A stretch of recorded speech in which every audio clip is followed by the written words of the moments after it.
मेरी बीवी आईने के सामने खड़ी होकर तैयार हो रही थी और मैं बिस्तर पर लेटा आंखों से उसे देख रहा था। उसकी नज़र में मैं एक सोता हुआ इंसान था, लेकिन हकीकत में मैं जाग रहा था। रात के इस पहर अपनी बीवी को तैयार होता देखकर मुझे हरगिज भी खुशी नहीं हो रही थी, क्योंकि मेरी बीवी मेरे लिए तैयार नहीं हो रही थी, बल्कि इसकी ये तैयारी तो मेरे बड़े भाई के लिए थी। मेरा वह बड़ा भाई जिसे मैंने अपने बाप का दर्जा दे रखा था। मेरी बीवी आधी रात को उसके कमरे में चली जाया करती थी और मैं ये बात अच्छी तरह जानता था कि वहाँ क्या होता है। हमेशा की तरह इस रात भी मेरा दिल चाह रहा था कि मैं उठकर अपनी बीवी का हाथ पकड़ लूं और उसे अपने बड़े भाई के कमरे में जाने से रोक दूं, लेकिन मैं मजबूर था। मेरे पास उसके सिवा और कोई रास्ता नहीं था कि मैं अपनी बीवी को अपने बड़े भाई के पास जाता हुआ देखूं, क्योंकि उसे रोकने की जरूरत में अंजाम बहुत ही भयानक होने वाला था। मेरी बीवी निशा की उम्र सिर्फ 19 साल की थी। वह जवान और खूबसूरत भी थी, लेकिन उसके बावजूद भी वह मेरे हाथों से बाहर थी, क्योंकि इतनी रातों में एक रात भी ऐसी नहीं आई थी जो उसने मेरे साथ गुजारी हो। मैं हर रात उसे पाने की हसरत लिए बिस्तर पर पड़ा रहता और वह मुझे नज़रअंदाज करके कमरे से निकल जाती। मेरा भाई उसके साथ कैसा ही सलूक क्यों ना करता, लेकिन वह वापस ना आती और सारी रात उसी के साथ रहती। आज भी वह जिस तरह तैयार हुई थी, मेरी नज़र उसके खूबसूरत वजूद पर जमी थी और फिर वह खामोशी से कमरे से बाहर निकल गई और थोड़ी देर बाद अजीब और गरीब आवाज़ों का सिलसिला शुरू हो गया और मैं बेबस अपने बिस्तर पर पड़ा रहा। लेकिन मैं अच्छी तरह जानता था कि मेरे भाई के कमरे में क्या चल रहा है और मेरी बीवी सुबह किस हाल में वापस लौटेगी। दिल तो चाहता था कि अपने भाई के कमरे में जाऊं और हाथ पकड़कर अपनी बीवी को वहां से वापस ले आऊं, लेकिन मैं बहुत मजबूर था। अगर मैं ऐसा कुछ करता तो हमेशा के लिए अपनी बीवी को खो देता और निशा को खोना मेरे बस में नहीं था। मैं उसे दीवाने जैसी मोहब्बत करता था और इसी के लिए तो मैंने अपनी दुबई की इतनी बेहतरीन नौकरी छोड़ दी थी और वापस लौट आया था। लेकिन मुझे क्या खबर थी कि मेरे पीछे यहाँ क्या कुछ हो चुका है। ये राज जब मुझ पर खुला, जब मैं अपनी बीवी की मोहब्बत में सब कुछ छोड़कर वापस आ गया और यहाँ आने के बाद मुझे पता चला कि मेरी बीवी तो मेरे भाई की गुलाम बन चुकी है। मेरी तो दुनिया ही लुट गई थी। शुरू शुरू में तो मुझे इस बात पर यकीन नहीं आता था कि मेरी बीवी हर रात मुझे छोड़कर मेरे भाई के कमरे में चली जाती है, लेकिन आहिस्ता आहिस्ता मुझे पता चला कि वहाँ सारी रात उन दोनों के बीच क्या होता है। एक पति होने के नाते मेरी बर्दाश्त से बाहर था, लेकिन फिर भी मैं सब कुछ बर्दाश्त करने पर मजबूर था। मेरी बीवी को कमरे से गए आधा घंटा भी नहीं हुआ था और मेरे बड़े भाई के कमरे से आवाज़ें आने लगी थी। अपनी बीवी की ऐसी आवाज़ें सुनकर मेरी आंखों में आंसू आने लगे थे। मेरी इज्जत पर एक लानत थी कि मैं अपनी बीवी के साथ ये समझौता देख रहा था, लेकिन कुछ कर नहीं पा रहा था। मैंने सब्र का घूंट पी लिया था। शायद यही मेरा मुकद्दर था और यही मेरा नसीब। सुबह के वक्त जब निशा वापस कमरे में आई तो उसका बिखरा हुआ हुलिया और लड़खड़ाती चाल मुझे बता रही थी कि वो किस हाल में वापस लौटी है, लेकिन इसके बावजूद मैं अंधा बहरा और गूंगा बना बिस्तर पर पड़ा हुआ था। वह खामोशी से मेरे पास लेट गई, जैसे रात कमरे से बाहर ही ना निकली हो और मैं भी अपनी जगह अनजान बन गया था, ताकि हमारे रिश्ते को बचा सकूं, क्योंकि इस रिश्ते को ख़त्म करना मेरे बस में नहीं था। फिलहाल मेरे पास नौकरी भी नहीं थी, क्योंकि मैं तो सब कुछ छोड़ छाड़ कर दुबई से वापस लौटा था। इसलिए आधे दिन बाद बिस्तर से निकला। निशा मुझसे पहले उठकर घर के काम में मसरूफ हो गई थी। ना वह मुझसे नज़र मिलाती थी और ना मैं उससे। पता नहीं ये कैसा अजीब सिलसिला था जो हम दोनों के बीच पिछले 15 दिन से चल रहा था। मैं खुद को और निशा को इस दलदल से निकालना चाहता था, क्योंकि अब इस तरह जिंदगी गुजारना मेरे लिए नामुमकिन हो चुका था। इसलिए मैं तैयार हुआ और घर से निकल गया। मुझे जिस जगह जाना था मुझे यकीन था कि वहां जाकर मुझे मेरे सवालों के जवाब मिल जाने हैं, क्योंकि मैं जानता था कि मेरी हर मुश्किल का हल वही है। निशा ने मुझसे नाश्ते का पूछा था, लेकिन मैंने इनकार कर दिया था। मैं बहुत तेज़ स्पीड में गाड़ी चला रहा था, लेकिन इससे भी कहीं ज़्यादा तेज़ रफ्तार से मेरे दिमाग में सोचें चल रही थी। 15 दिन पहले जब मैं दुबई से वापस आया था तो मुझे लगा था कि मेरी बीवी मुझे देखकर बहुत खुश होगी, लेकिन इसके चेहरे के अंदाज बहुत ही अजीब से थे। मैं अचानक से घर लौटा था और उसे सरप्राइज देना चाहता था, लेकिन उसकी शक्ल देखकर मैं खुद सरप्राइज हो गया था। वह ऐसे पेश आ रही थी जैसे उसे मेरा आना कुछ अच्छा नहीं लगा हो या फिर मेरी मौजूदगी में उसे कोई परेशानी हो। भाई भी मुझसे मिलकर कुछ ऐसे ही पेश आए थे, बल्कि उन्होंने तो साफ लफ्ज़ों में कहा था कि तुम्हें इस तरह आने की क्या ज़रूरत थी, तुम्हारी छुट्टियों में तो अभी काफ़ी वक्त था। मुझे तो लगा था कि मेरी बीवी मेरा भाई मुझे देखकर बहुत खुश होंगे। उनके अजीबोगरीब सवालों पर मैं बहुत हैरान हुआ और भाई से कहा कि मेरी तबीयत कुछ ठीक नहीं थी, मुझे घर की बहुत याद आ रही थी, इसलिए मैं कुछ दिनों के लिए लौट आया हूँ। मेरी भाभी घर में मौजूद नहीं थी। निशा ने मुझे बताया कि भाभी की तबीयत ठीक नहीं है, वह अपने मायके गई हुई है। यह सुनकर मैं काफ़ी परेशान हो गया था। मुझे भाभी से बहुत प्यार था। मैंने उनसे मिलने जुलने की बात की तो भाई ने मुझे रोक दिया और कहने लगे वह तुम्हें देखेगी तो यहाँ आने की जिद करेगी। उसकी तबीयत बहुत ख़राब है, उसे कुछ दिन आराम करने दो, मैं उसे खुद वापस ले आऊँगा। भाई की बात सुन के मैं रुक गया। निशा सारा वक्त घर के कामों में मसरूफ़ रही और जब रात को कमरे में आई तो उसके अंदाज वैसे नहीं थे जैसे कि मैं उम्मीद कर रहा था। पूरे 7 महीने बाद मैं लौट कर उसके पास आया था और वह बिल्कुल नॉर्मल सी पेश आ रही थी। ना ही उसके अंदर जज्बात की कोई तड़प थी और ना ही मिलन की तमन्ना। वह मेरे बराबर आकर आंखें बंद कर लेट गई जैसे सोना चाहती हो। शायद वह किसी बात पर मुझसे नाराज़ हो और इसलिए मैंने उसे मनाने के लिए उसकी तरफ हाथ बढ़ाया, लेकिन उसने तो बहुत आसानी से मेरा हाथ झटक दिया और कहने लगी कि मैं बहुत थक गई हूँ, मुझे सोने दें। ये कहकर उसने कमरे की लाइट भी बुझा दी। मैं सारे अरमान मिट्टी में लिए खामोश रह गया। जिस औरत के लिए मैं अपनी नौकरी दांव पर लगा कर वापस आया था, इसे तो मेरी परवाह ही नहीं रही थी।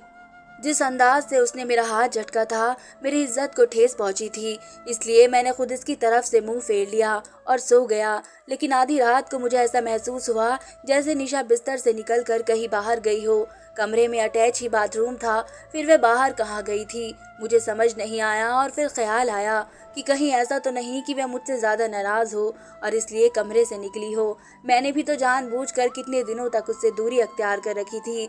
मैं उसके पीछे कमरे से बाहर निकला तो मुझे वह भाई के कमरे में जाती दिखाई दी।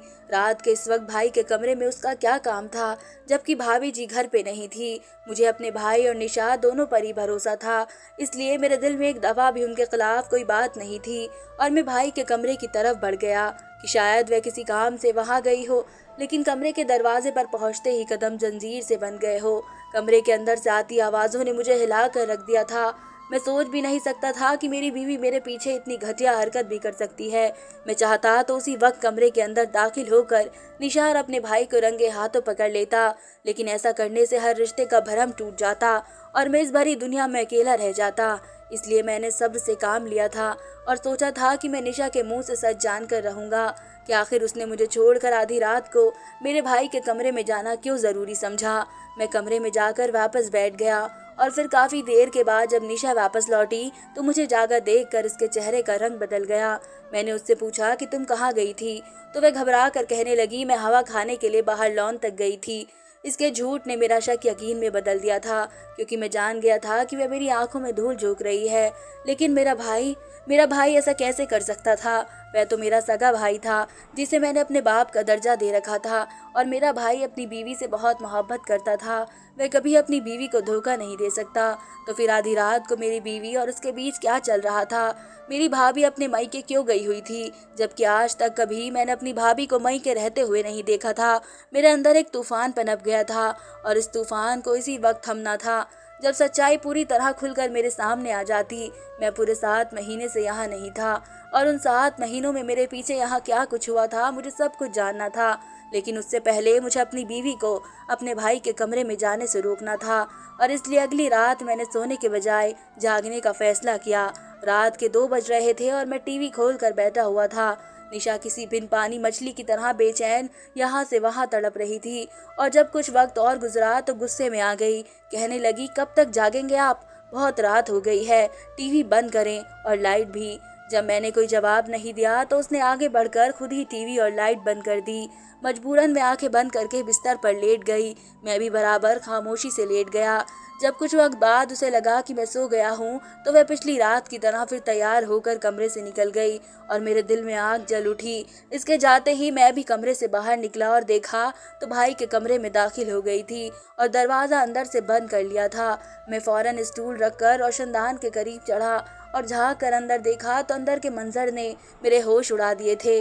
मेरी बीवी मेरे भाई के करीब खड़ी थी और मेरे भाई के हाथ में एक जलती हुई मोमबत्ती थी जिसे भाई ने निशा की हथेली पर रख दिया था और निशा बिल्कुल इस तरह खामोश खड़ी थी जैसे बेजान मूरत हो। इसके बाद जो कुछ हुआ वह देखकर मेरे कदमों तले से ज़मीन निकल गई। निशा तो वही सब कुछ कर रही थी जो मेरा भाई चाहता था।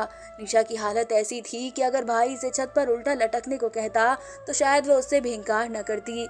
लेकिन ये सब क्या था और क्यों हो रहा था? मैं नहीं जानता था। इस रात मैं ऐसे ही लौट कर अपने कमरे में आ गया था और अगली रात मैंने निशा को किसी तरह भी भाई के कमरे में जाने ही नहीं दिया था। जैसे ही वह उठकर तैयार होने लगी, मैं फौरन से बिस्तर से उठा और उसका हाथ पकड़कर उसे बैठाया और कहा कि आज की रात तुम कमरे से बाहर नहीं जाओगी। मेरा लहजा और मेरा अंदाज़ा देखकर वो खामोश सी मेरे पास बैठी रही। फिर कुछ देर बाद बिस्तर पर बुरी तरह तड़पने लगी। इसकी हालत बिल्कुल खस्ता हो गई थी। वे मेरे बाजू में झूल गई थी। ऐसा लग रहा था जैसे वह कुछ पल की मेहमान हो। मैं इस कदर घबरा गया कि जोर जोर से चीखने लगा। मेरी आवाज़ें मेरा भाई सुनकर कमरे से निकलकर मेरे पास चला आया और निशा की ऐसी हालत देखकर मुझे कहने लगा कि इसे मेरे कमरे में जाकर लिटा दो। भाई की आवाज़ सुनकर मैंने गुस्से में कहा कि निशा की हालत इतनी ख़राब है, आपके कमरे में क्यों लेकर जाऊं? हॉस्पिटल लेकर जाना है मुझे। भाई कहने लगे, इसका इलाज मेरे कमरे में है, ना कि हॉस्पिटल में। जो मैं कह रहा हूँ वही करो। उनका लहजा इतना सख्त था कि मैं निशा को उनके कमरे में ले गया और बिस्तर पर लिटा दिया। पहले मुझे कमरे से निकलने का हुक्म दिया और खुद न जाने उसके साथ कमरे में बंद होकर क्या करने लगे। लेकिन कुछ देर बाद जब निशा उनके कमरे से निकली तो पहले की तरह बिल्कुल ठीक थी। इसे ठीक ठाक देखकर मैं हैरान भी था और खुश भी था। लेकिन ये बात मेरी समझ से बाहर थी कि भाई ने इसके साथ क्या किया है। जो कुछ पिछली रात मैंने अपनी आंखों से देखा था वह बहुत ना यकीन करने वाली बात थी, और जो आज हुआ था उसने तो मेरे होश उड़ा दिए थे। मैं बहुत ही ज़्यादा डर गया था क्योंकि निशा को तकलीफ में देखना मेरे लिए बहुत मुश्किल था। और फिर हर गुजरती रात के साथ मुझे एहसास हुआ कि मैं जिस रात निशा को भाई के कमरे में जाने से रोकता उसकी हालत ऐसे ही बिगड़ जाती। मुझे वापस आए 15 दिन हो चुके थे, लेकिन एक रात भी निशा ने मेरे साथ नहीं गुजारी थी, बल्कि वह हर रात भाई के कमरे में चली जाती और मैं ये सब कुछ देखकर भी अनजान बन जाता। अगर मेरी जगह कोई और होता तो सीधे अपने भाई का गिरबान पकड़ता और अपनी बीवी को भी कटघरे में खड़ा कर देता। लेकिन मसला ये था कि मैं रिश्तों को खोने से डरता था। माँ बाप के चले जाने के बाद मेरा बड़ा भाई ही मेरे लिए सब कुछ था, और निशा, वो तो मेरी मोहब्बत, मेरी ज़िंदगी थी। लेकिन वह दोनों मिलकर जो कुछ कर रहे थे उसके पीछे क्या वजह थी, ये जानने के लिए मैं घर से निकल गया था और सीधे अपने भाभी के घर पहुंच गया। क्योंकि मेरे पीछे 7 महीने में जो कुछ भी हुआ था, अगर इसके बारे में किसी को कुछ पता था तो वह मेरी भाभी थी। मेरी भाभी मुझे अपने दरवाजे पर खड़ा देखकर पहले तो हैरान हुई और फिर खुशी से मेरा हाथ पकड़कर मुझे अपने घर के अंदर ले गई और कहने लगी, मैंने तुम्हें बहुत याद किया। मैं पिछले 2 महीने से यहाँ पड़ी हुई हूँ और तुम्हारे भाई ने एक बार भी पलटकर मुझे नहीं पूछा। मैंने हैरानी से पूछा कि आपकी तबीयत ठीक है? मुझे तो बताया गया था कि आप बीमार हैं। भाभी ने हंसकर मेरी तरफ देखा और कहने लगी, बीमार मैं नहीं बल्कि वह लोग हैं जो मुझे बीमार कह रहे हैं। इलाज की ज़रूरत उन्हें है। भाभी का अंदाज अजीब था। मैंने कहा, भाभी मुझे सच सच बताइए कि मेरे पीछे क्या हुआ है। मैं जब से यहाँ आया हूँ भाई और निशा का रवैया देखकर मैं बहुत परेशान हूँ। मेरी बीवी तो मेरी रही नहीं, मैं जाऊँ तो कहाँ जाऊँ। मुझे परेशान देखकर भाभी ने तसल्ली दी और कहने लगी, सब कुछ ठीक हो जाएगा। और फिर मुझे एक राज बताया कि मेरे रोंगटे खड़े हो गए। जो कुछ मैं देख रहा था वह वैसा नहीं था जैसा नजर आ रहा था। सारी हकीकत जानकर तो मेरी जान ही निकल गई थी। 8 महीने पहले ही निशा से मैंने अपनी पसंद की शादी की थी। मेरे एक दोस्त की शादी थी और इसी की शादी में मैंने निशा को पहली बार देखा था। वह कम उम्र और खूबसूरत होने के साथ साथ बहुत ही शर्मीली लड़की थी और इसी बात ने मुझे इसकी तरफ दीवाना कर दिया था। मेरे माँ बाप तो थे नहीं, बड़े भाई और भाभी थे। जैसे ही मैंने अपने भाई भाभी को निशा के बारे में बताया तो मेरी भाभी बहुत खुश हुई। कहने लगी, ये तो अच्छी बात है, मुझे भी किसी का साथ मिल जाएगा और तुम्हारा घर भी बस जाएगा। लड़की ढूंढने की झंझट से भी जान छूट जाएगी। मैं दुबई से कुछ महीनों की छुट्टियों पर यहाँ आया था क्योंकि मेरी नौकरी बाहर थी और मैं सालों से वहीं था। इसलिए मैंने भाभी से कहा कि वह चट मंगनी और पट ब्याह करा दे। अब मैं 2 साल से पहले दोबारा लौट कर नहीं आ सकूंगा। भाभी रिश्ता लेकर गई तो निशा के घर वाले भी राजी हो गए और वह मेरी दुल्हन बनकर हमारे घर चली आई। शादी की पहली रात ही मैंने निशा पर पूरी तरह अपना हक जमा लिया था और साथ ही साथ उसे ये बता भी दिया था कि मेरा बड़ा भाई मेरे लिए बाप की जगह है और इसलिए वह हमेशा मेरे बड़े भाई की हर बात को सर आंखों पर रखेगी और उन्हें किसी शिकायत का मौका नहीं देगी। शादी के 15 दिन बाद मेरी छुट्टियां खत्म हुई तो मैं टूटे दिल के साथ उसे छोड़कर परदेश चला आया। अपनी प्यारी बीवी को छोड़कर अकेला जिंदगी गुजारने के बारे में सोचना भी एक मुश्किल एहसास था और मुझे ये वक्त गुजारना था। मुझे 2 साल की जुदाई को हर सूरत में बर्दाश्त करना था। मुझे दुबई आए महीना ही गुजरा था कि एक दिन निशा का फ़ोन आया और वह तड़प तड़प कर रोने लगी। उसकी रोती हुई आवाज़ सुनकर मेरी जान निकल गई थी। मैंने फौरन पूछा, निशा बताओ क्या हुआ है, ऐसे क्यों रो रही हो? वह धीमे लहजे में कहने लगी, आप वापस आ जाएं, आपके बगैर मेरा गुजारा नहीं। मुझे लगा शायद उसे मेरी याद सता रही है और इसलिए वह ऐसी बातें कर रही है। मैंने इसे मोहब्बत से समझाया कि मेरा इस तरह बार बार वापस आना मुमकिन नहीं है और वह मुझसे दोबारा इस तरह की बात ना करे, क्योंकि मेरे लिए भी इस तरह से परदेश में काटना मुश्किल हो जाता है। मेरी बात सुनकर वो खामोश हो गई। फिर दोबारा उसने कभी वापसी का कोई जिक्र नहीं किया और मुझे लगा कि सब कुछ ठीक हो गया है। लेकिन आज भाभी के पास आकर मुझे तो पता चला कि सब कुछ ठीक नहीं हुआ था, बल्कि पूरी तरह बिगड़ गया था। इस रोज़ जब निशा ने मुझे रोते हुए फ़ोन किया था, दरअसल वे बहुत ज़्यादा परेशान थी, क्योंकि भाई ने इस पर जादू करवाना शुरू कर दिया था और उसकी तबीयत बहुत ज़्यादा ख़राब रहने लगी थी। भाई मेरी शादी नहीं करवाना चाहते थे, क्योंकि मेरे भेजे हुए पैसे से वे शहर में अपने नाम की जायदाद बना रहे थे और वे नहीं चाहते थे कि मेरी फैमिली बने, इसलिए उन्होंने मेरी शादी तो करवा दी। लेकिन मेरी दुबई वापसी जाने के बाद भाभी मेरी बीवी को भाई के नापाक इरादों से बचा नहीं पाई और भाई ने मेरी बीवी को कई तरीकों से तंग करना शुरू कर दिया था। लेकिन जब निशा तकलीफ बर्दाश्त करती चली गई तो उन्होंने काले जादू का इस्तेमाल शुरू किया और निशा को अपने काबू में कर लिया। आधी आधी रात को वे निशा को अपने जादू के असर में करके उस पर पढ़ाई करते, कभी उसका हाथ जलाते तो कभी उसको पढ़ पढ़ कर तकलीफ देते और उसकी ऐसी आवाज़ें निकलती लेकिन कभी भी भाई के खिलाफ न जाती।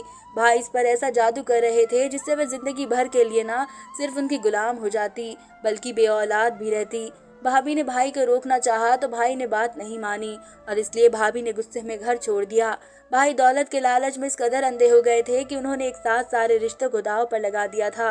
निशा भी हर रात इसी जादू के असर में उनके कमरे में पहुंच जाया करती और जिस रात न जाती उसकी तबीयत बिगड़ जाती। ये सब सुनकर मेरी जान निकल गई थी।